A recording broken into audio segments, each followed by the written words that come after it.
అందరికీ నమస్కారాలు. ఈరోజు చాలా సంతోషంగా ఉంది.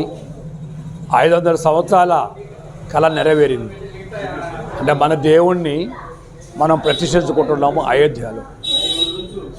ఇది ఎన్నో తరాల నుంచి వచ్చిన హిందువుల అభిప్రాయం.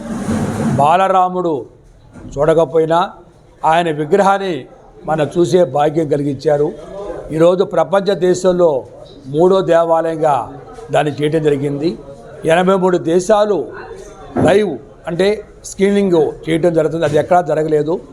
ఇది మన హిందువులకి గర్వంగా చెప్పుకోవచ్చు.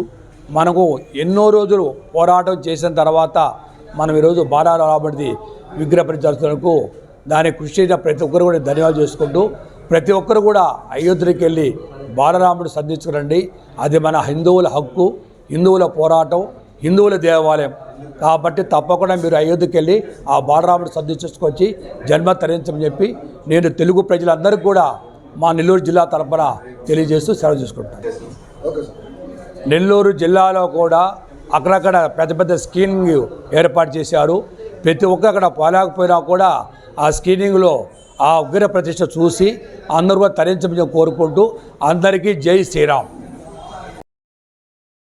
మరెన్నో వీడియోల కోసం మా ఛానల్ ని సబ్స్క్రైబ్ చేసుకుని పక్కనే ఉన్న బెల్ ఐకాన్ ని క్లిక్ చేసి యాక్టివేట్ చేసుకోండి.